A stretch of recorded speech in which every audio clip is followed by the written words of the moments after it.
วันที่27มังกร2026นี้อยู่ที่ห้องประชุมสภาประชาชนแขวงสารวัตรท่านสิเฮงหอมสมบัติประธานคณะสมาชิกสภาแห่งชาติประจำเขตเลือกตั้งที่14ประธานสภาประชาชนแขวงห้องประธานผู้ประจำการคณะกรรมการเลือกตั้งแขวงสารวัตรได้แถลงข่าวเกี่ยวกับรายชื่อผู้สมัครรับเลือกตั้งสมาชิกสภาประชาชนแขวงมี8เขตเลือกตั้งแต่ละเขตเลือกตั้งมีผู้สมัคร7ท่านเลือกเอา5ท่านเขตเลือกตั้งที่1เมืองสารวัตรมีจำนวนผู้สมัคร7ท่านเลือกเอา5ท่าน 1. ท่านปอ.สมัยโพธิสารคณะประจำพรรคแขวงเลขาพรรคเมืองสารวัตร 2. ท่านอ้อมสัญวงศ์กรรมการพรรคเมืองหัวหน้าห้องการสภาประจำเมืองสารวัตร 3. ท่านเวียงไส้แก้วมณีวงศ์คณะหน่วยพรรคห้องประธานองค์การในเล่าสามศาสตร์แขวงสารวัตร 4. ท่านนางบุญทันแก้วมาลาคณะประจำพรรคเมืองหัวหน้าคณะโฆษณาอบรมเมือง 5. ท่านนางวงจันทร์พันธวงศ์ผู้อำนวยการบริษัทสุดใจ 6. ท่านบัวลาภพรหมวงศ์เลขาหน่วยพรรคว่าการหัวหน้าของการยุติธรรมเมืองสารวัตร 7. ท่านนางจันทร์สมรสุริวงศ์กรรมการพรรคเมืองประธานสหพันธ์แม่หญิงเมืองสารวัตรเขตเลือกตั้งที่2เมืองตะโอยประกอบมี7ท่านเลือกเอา5ท่าน 1. ท่านคำสวัยวิรกรกรรมการพรรคแขวงเลขาพรรคเมืองตะโอย 2. ท่านจันทวีสุขศูนย์ทรมณีวงศ์กรรมการพรรคเมือง 3. ท่านสนันท์พิมพิสารห้องหัวหน้าห้องว่าการสภาประชาชนแขวง 4. ท่านผู้นอนกัญญาราชคณะพรรคหากฐานห้องหัวหน้าแผนกย่อทขแขวง 5. ท่านนางดวงพระจันทร์ผู้มีไส้คณะหน่วยพรรคห้องหัวหน้าห้องการกสิกรรมและสิ่งแวดล้อม 6. ท่านคำลาวงศยากรรมการพรรคเมืองหัวหน้าห้องการศึกษากีฬาเมือง 7. ท่านแสงวันวงวิจิตรกรรมการพรรคเมืองหัวหน้าห้องการแรงงานสวัสดิการสังคมเมืองเขตเลือกตั้งที่3เมืองตุ่มล้านมีผู้สมัครทั้งหมด7ท่านเลือกเอา5ท่าน 1. ท่านโบแก้ววงคำจันทร์กรรมการพรรคแขวงเลขาพรรคเมืองตุ่มล้าน 2. ท่านเดชแก้วคุณยอดปัญญากรรมการพรรคเมืองหัวหน้าห้องการสภาประจำเมือง 3. ท่านบัวทองบุญทิสารหัวหน้าแขนงเศรษฐกิจสภาประชาชนแขวง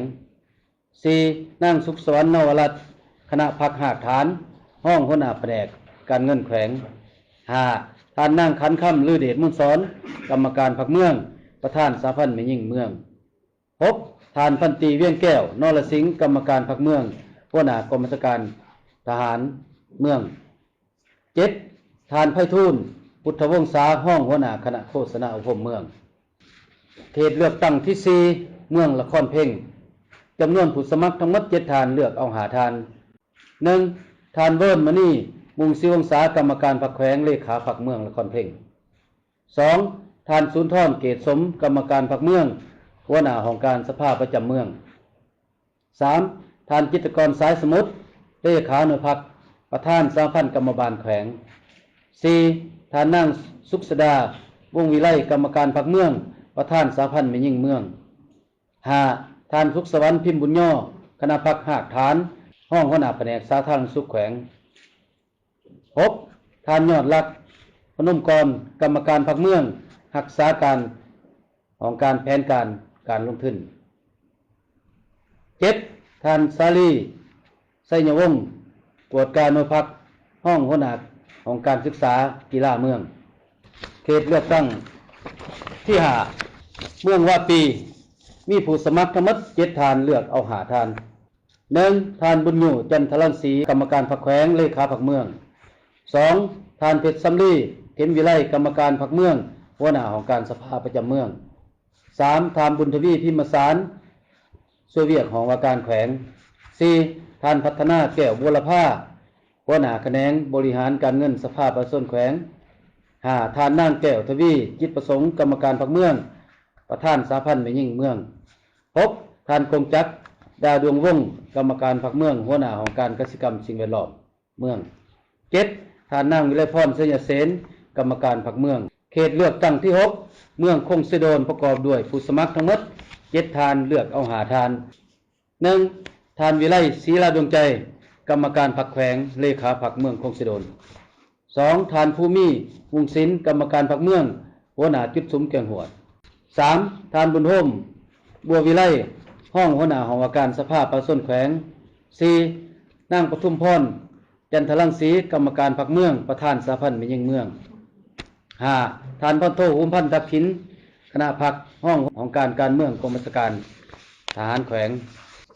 6. ท่านนางสวยวิไลแก้วมิไส้ห้องหัวหน้ากรมราชการปกสเมือง 7. ท่านสุขพรสินทศักดิ์กรรมการพรรคเมืองหัวหน้าของการยุติธรรมเมือง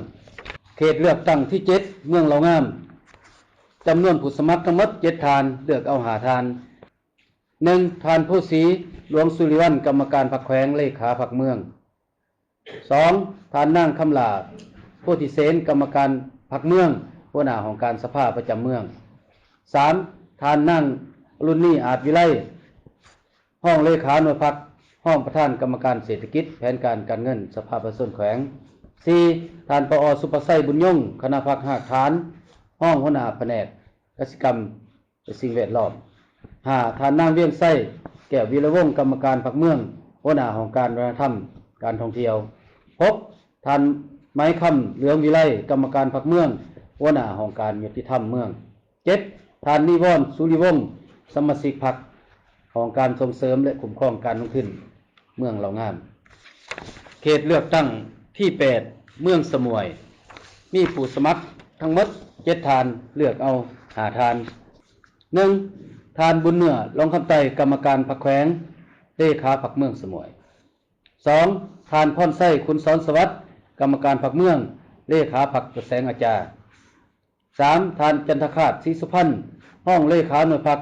ห้องประธานคณะกรรมการวัฒนธรรมสังคมบรรดาเผ่าสภาประชาชน 4. ทานพันตรีนางแย่งศรีภูมิสิทธิ์หัวหน้าแผนกสมโนครัวกองก่อสร้างหากฐาน 5. ทานไพวันแสงอำพันธ์คณะพรรคหากฐานห้องหัวหน้าแผนกศึกษาธิการและกีฬาแขวง 6. ทานนางนกวิทยา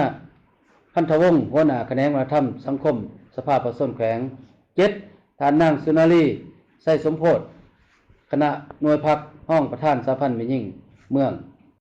การปอนบัตรเลือกตั้งเอาสมาชิกสภาแห่งชาติสุดที่10แด่สภาประชาชนขันแขวงสุดที่5แม่นวันอาทิตย์วันที่22กุมภาพันธ์2026พร้อมกันในขอบเขตทั่วประเทศ